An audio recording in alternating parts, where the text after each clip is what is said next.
आज मैं सग़ीर रहमानी साहब की एक कहानी लेकर हाज़िर हुआ हूँ, दाढ़ी। वही जो मैं नहीं रखता। वो वक़्त से काफ़ी पहले स्टेशन पहुँच गई थी। 3 रोज़ कबल से जो एक बेचैनी गालिब थी, अचानक वो राहत में तब्दील हो गई। गहरी सांस लेते हुए पुरसुकून नज़रों से उसने चारों तरफ देखा। नई दिल्ली रेलवे स्टेशन का नज़ारा ही बदला हुआ था। चिप्पे-चिप्पे पर पुलिस लगी हुई थी। अरे ये क्या भैया, इतनी फ़ोर्स क्यों है? उसके मुँह से यकलक निकला। कुछ हुआ होगा मैडम, ड्राइवर ने लापरवाही से कहा और डिक्की से उसका सामान निकालकर ज़मीन पर पटक दिया। अरे संभाल कर भैया, पापा के अचार की शीशी है इसमें, न जाने टूटी की बची। उसने थैला अपने हाथ में ले लिया। पर यहाँ हुआ क्या है, इतनी पुलिस? टैक्सी आगे बढ़ गई तो कुलियों की तरफ देखने लगी। 2 कुली आस-पास आकर खड़े हो गए। रेवा एक्सप्रेस 4 नंबर मैडम। चलो 50 रुपये मैडम। क्या? इसके मुँह से उसका मुँह हैरत से खुला रह गया। यही रेटवे है मैडम। क्या मुझे नहीं मालूम? पहली बार जा रही हूँ। हर 2 माह में कानपुर जाती हूँ। यही रेटवे है मैडम, चलना हो तो। वो उसका बैग उठाते-उठाते रुक गया। ओह मम्मा चलिए ना, उसकी बेटी ज़िद हो रही थी। यहाँ रुकिए नहीं, चलते रहिए। एक पुलिस वाला वहाँ आकर खड़ा हो गया। चलो, लेकिन ट्रेन में बर्थ तक छोड़ना पड़ेगा। कुली मुस्कुराता हुआ तैयार हो गया। भैया आज इतनी पुलिस क्यों है यहाँ? अरे बेटा ठीक से नीचे देखकर चलो ना। वो बेटी का हाथ थामे कुली के पीछे-पीछे चल रही थी। मैडम आपको कछू मालूम नहीं है का? बॉम्बे स्टेशन पर आतंकवादियों ने बम विस्फोट किया है ना। अभी 2 घंटा पहले की तो बात है। बहुते लोग मारे गए हैं। ट्रेनवा को उड़ा दिया है, इसीलिए यहाँ पर भी सिक्योरिटी लगा है। अंदर तो बहुत चेकिंग वेकिंग चल रही है। ये मोहम्मडन चैन से जीने नहीं देगा सब। आखिरी जुमला उसने होंठ दबाकर धीरे सादा किया था। चलते चलते उसके कदम लड़खड़ा गए थे। कुली अपनी रफ्तार से आगे बढ़ता जा रहा था। वो ठिठकी खड़ी रही। उसने बेटी के हाथ पर अपने हाथ की गिरफ्त सख्त कर दी थी। खुद को मतवाज़न करने की कोशिश करती रही और धीरे धीरे आगे बढ़ने लगी। बड़ी सख्त सिक्योरिटी थी। पुलिस के जवान हथियार लिए बिल्कुल मुस्तैद खड़े थे। पुलिस के कुत्ते एक एक चीज़ को सूंघते फिर रहे थे। जगह जगह बालू भरी बोरियां रखी हुई थी। उसके पीछे बंदूक संभाले कमांडर अलर्ट खड़े थे। मेन गेट पर इतनी सख्त चौकसी कि एक एक आदमी मेटल डिटेक्टर से होकर गुजर रहा था। पुलिस वाले मुसाफिरों के बैग सूटकेस खुलवा कर देख रहे थे। एक एक चीज़ की बारीकी से जांच पड़ताल जारी थी। मेटल डिटेक्टर से होकर वह अंदर पहुंची तो एक सिरन पैदा कर देने वाले सन्नाटे ने इसका इस्तकबाल किया। लग ही नहीं रहा था कि स्टेशन है। न शोर न शराबा न भागा भागी, एकदम खामोशी। और खामोशी से रेंगते हुए लोग, गाड़ियों के आमद-ओ-रफ्त का ऐलान और चेतावनी। यात्रियों से अनुरोध है कि किसी भी संदिग्ध व्यक्ति से सावधान रहे। उसकी सूचना तुरंत पुलिस या रेलवे कर्मचारी को दें। यात्रियों से निवेदन है कि किसी भी लावारिस वस्तु को हाथ न लगाएं। कृपया ध्यान दें, किसी भी आपात स्थिति में खुद को फ़ौरन सुरक्षित स्थान पर ले जाएं। उसने महसूस किया उसके सीने में की धड़कन तेज़-तेज़ चलने लगी है। उसने अपना चश्मा ठीक किया और खुद को पुरसुकून करने की सही करने लगी। ध्यान बटाने के लिए उसने बेटी से पूछा, बेटे नाना का स्वेटर किस वाले बैग में है? ब्लैक वाले में। बेटी ने मुख्तसर से जवाब दिया, लेकिन उसे तो बोलते रहना था। ये सुकूत उसके जहन और दिल पर बड़ा असरअंदाज हो रहा था। लेकिन बेटे नाना को ज़्यादा तंग मत करना, उनकी तबीयत ठीक नहीं है। हम लोग उनसे मिलकर 2-1 रोज़ में वापस आ जाएंगे। बेटी चुप रही। बेटे आपने मम्मा की बात का जवाब नहीं दिया। मम्मा नाना को दिल्ली क्यों नहीं ले आते? मैं उनके साथ घोड़ा घोड़ा खेलती। वो बरजस्ता मुस्कुरा पड़ी। होठों की धारियाँ फैल गईं। वो नहीं आएंगे बेटे, उन्हें कानपुर ही अच्छा लगता है। उसकी ट्रेन प्लेटफॉर्म पर खड़ी थी। कुली ने रुक कर उसकी तरफ देखा। S11 बर्थ नंबर 28-29, उसने कुली को बताया। ट्रेन के अंदर आई तो यहाँ भी खामोशी। लोग चुप्पी की चादर ताने अपनी अपनी बर्थ तलाश कर रहे थे। उसने बेटी को बर्थ पर बिठा दिया। पैसे लेकर कुली चला गया तो वो भी अपना सामान बर्थ के नीचे रखने लगी। बोगी में बहुत कम लोग थे। आधी से ज़्यादा बर्थ खाली थी, जबकि आमतौर पर इस ट्रेन में काफ़ी रश हुआ करता था। सामान एडजस्ट करके वो भी बैठ गई। वो कुछ मुतफक्कर लग रही थी। ट्रेन खुलने में ज़्यादा वक्त नहीं रह गया था। न जाने बॉम्बे की क्या खबर है। उसने सोचा पापा को फ़ोन कर देना चाहिए, फ़िक्रमंद होंगे। उसने पापा का फ़ोन मिलाया।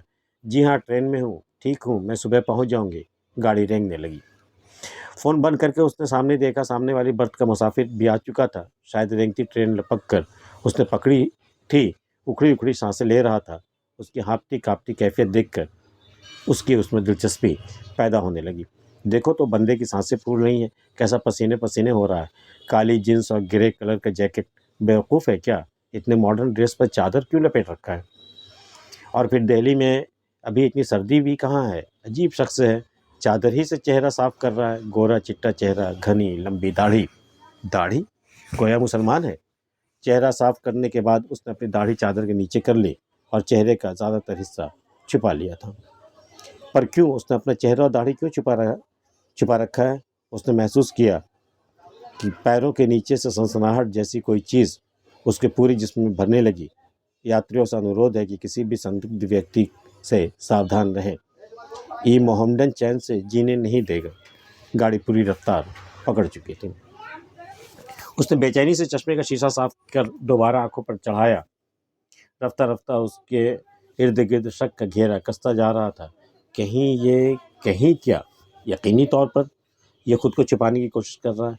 कैसा उकबकाया हुआ बेचैन सा हर चीज़ को देख रहा है। उसके दिल की धड़कन बढ़ने लगी। महसूस हुआ अंदर से कोई शय ऊपर आकर हलक के पास फंस गई है। खिड़की से नम हवा आने के बावजूद उसकी पेशानी गीली होने लगी। नज़र तिरछी करके वो उसके हरकत और सकनात का जायज़ा लेने लगी। चौकन्नी नज़र से आसपास देख रहा है वो, एक-एक चीज़ को भांप रहा है। कहीं इसी ट्रेन पर कुछ करने का इरादा तो नहीं? साइड की बर्थ वाले दोनों मुसाफिरों को गौर से देख रहा है। वो दोनों जैसे हर गम से आज़ाद नींद की आगोश में है। उन्हें तो किसी अनहोनी का गुमान ही नहीं कि यहाँ क्या होने वाला है। क्या करे वो? क्या उन्हें जगाकर बताए कि वो आदमी? लेकिन तब तक तो वो तर न जाने कितनों को मौत की नींद सुला देगा। नहीं, इस वक्त कोई भी हरकत करना खतरे से खाली नहीं। अरे वो उसकी सोई हुई बेटी को देख रहा है। एकदम से उसकी सांसें रुक गई। हाय मेरी बच्ची। नहीं, अगर उसने मेरी बच्ची को कुछ किया तो मैं उसका खून पी जाऊंगी, उसकी जान ले लूँगी, भले ही वो उसे मार दे। उसका चेहरा सख्त हो उठा, लेकिन बदन के सारे रोंवा भी खड़े थे। घबराहट ऐसी कि अपनी जगह पर शल हो गई हो जैसे। उसने अपना हाथ चादर के अंदर कर लिया है। ज़रूर चादर के अंदर कुछ छुपा रखा है उसने, AK-47 या कोई और मौलिक हथियार। लेकिन इतनी सिक्योरिटी होते हुए ज़रूर पुलिस वालों को चकमा देकर वो अंदर आ गया होगा। अरे हाँ, याद आया, ट्रेन निकल गई थी, जभी तो वो दौड़कर चढ़ा था। जब पुलिस की खोजी कुत्ते लोगों का बॉगी का चप्पा सूंघकर चले गए थे। गाड़ी किसी क्रॉसिंग से गुजर रही थी। खटर-पटर की आवाज़ के साथ दाएं-बाएं ज़ोर से झटके खाने लगी थी। लेकिन वो तो एकदम चुस्त दुरुस्त बैठा है।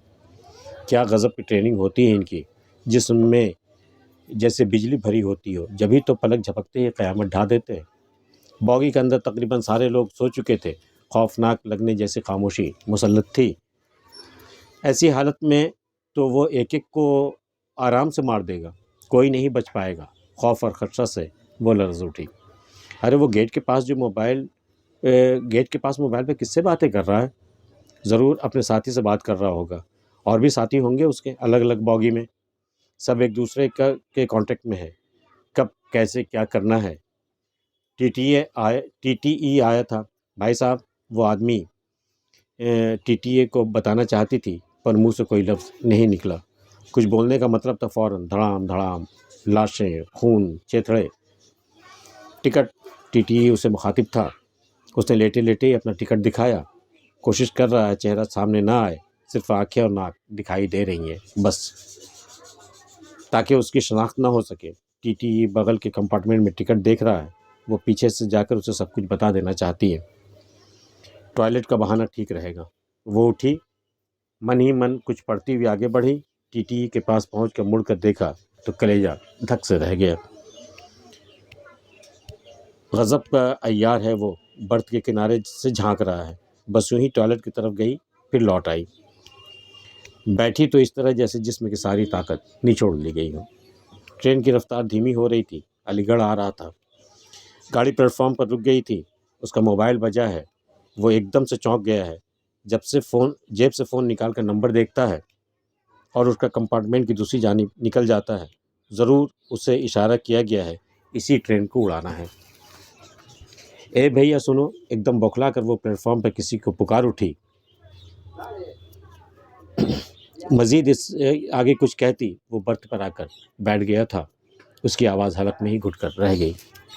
गाड़ी खुल चुकी थी, धीरे धीरे रफ्तार पकड़ने लगी। धीरे धीरे उसकी दहशत भी जोर पकड़ती जा रही थी। उसने लाइट ऑफ कर दी है। कंपार्टमेंट में अंधेरा छा गया है। बैग की जिप खुलने की आवाज़ आई। वो अंधेरे में बैग क्यों खोल रहा है? कोई हथियार निकाल रहा है क्या? या बम में टाइमर लगा रहा है? चश्मा के बावजूद कुछ साफ दिखाई नहीं दे रहा। लगता है खुद के साथ वो ट्रेन को भी उड़ा देगा। उधर राजीव समझेगा कि हम लोग पापा के पास हैं और इधर पापा इंतज़ार करते रह जाएंगे और हम लोग नहीं। लेकिन क्या वो ऐसे ही मर जाएगी? मरने से पहले ज़िंदा रहने की कोशिश समझकर वो कुछ नहीं कर सकती। वो इस पर झपट सकती है, उसे दबोच कर शोर मचा सकती है, उससे अपने नाखून से उसकी आंखें फोड़ सकती हैं। उसे अपने आप और अपनी बेटी को बचाने के लिए कुछ तो करना ही होगा, वरना राजीव का तो सब कुछ उजड़ जाएगा। उसका तो हम दोनों के सिवा कोई है ही नहीं। मुझसे शादी करने के लिए उसने कौन सी मुसीबत नहीं उठाई। उसके परिवार का कोई भी तैयार नहीं था। सबकी मुखालफत सहकर उसने मुझसे शादी की थी। सबके ताने बर्दाश्त कर उसे मुझे अपनाया था। मेरे लिए बड़ी कुर्बानी दी है उसने। कितना प्यार करता है वो हमसे। वो तो जीते जी मर जाएगा और इस उम्र में पापा बिल्कुल बेसहारा हो जाएंगे। वक्त बेवक्त कौन देखेगा उनको? और ये मेरी बेटी, अभी उसने दुनिया देखी कहाँ है? अभी तो आँख खोली है। अगले माह तो उसका 7वां बर्थडे है। इससे पहले कि वो हथियार निकाले, वो उसे दबोच सकती है। और अगर उसकी लंबी दाढ़ी पकड़ में आ जाए तो वो एकदम मजबूर हो जाएगा। दर्द इतना होगा कि कुछ भी नहीं कर पाएगा। लेकिन किस तरह वो इसे घूर रहा है, जैसे वो उसके अंदर चल रही सारी बातों को पढ़ रहा है। उसकी चादर के अंदर भी तो हथियार हो सकते हैं ना? उनके पास क्या नहीं होता? चाकू से लेकर AK-47 RDX और फिर जिस्म भी तो गठीला और फुर्तीला है। उसके पास पहुंचने से पहले ही वो उसका काम तमाम कर देगा। तो फिर ट्रेन पूरी रफ्तार से भाग रही थी। छोटे छोटे स्टेशनों को लांघती, शोर करती गुजर रही थी। पूरी बॉगी में मरघट जैसा सन्नाटा पसरा हुआ था। ताबूत में रखी लाश की मानिंद लोग अपनी अपनी जगह पर सोए हुए थे। कुछ तो करना ही होगा।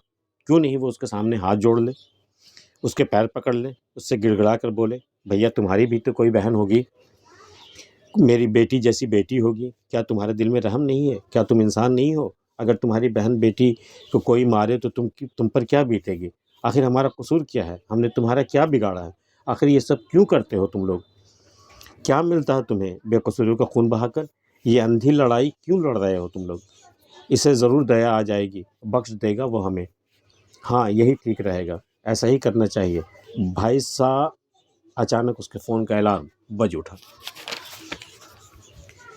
सुबह के 6 बज गए थे। इसका मतलब ट्रेन कानपुर पहुंचने वाली है। इस एहसास से ही उसके अंदर एक तवानाई सी भर गई। बस थोड़ी देर और। गाड़ी की रफ्तार धीमे पड़ने लगी। रफ्तार कम होते ही वो अपना बैग उठाकर तेज़ी से गेट की जानिब बढ़ गया है। लगता है वो यहीं उतरेगा। यहीं लगता है वो कुछ करेगा। चलो बेटे जल्दी करो। उसने बेटी को नीचे उतारा। नींद से जगी वो आंखें मलने लगी। चलो बेटे जल्दी। वो सामान घसीटते हुए गेट तक आई। ट्रेन रुक चुकी थी। वो नीचे उतरकर हरनी की तरह इधर उधर देखने लगी। उसका कहीं अता पता नहीं था। या अल्लाह तेरा लाख लाख शुक्र है, उसके मुंह से निकला और वह बेटी का हाथ थामे कुली के पीछे पीछे चल पड़ी। ये कहानी आपको कैसी लगी? दाढ़ी हमें बताइएगा। और अगर आप इस तरह की कहानी और सुनना चाहते हैं तो हमारे चैनल को सब्सक्राइब कर लीजिएगा। मिलते हैं फिर किसी अगली वीडियो में। तब तक के लिए अल्लाह हाफ़िज़।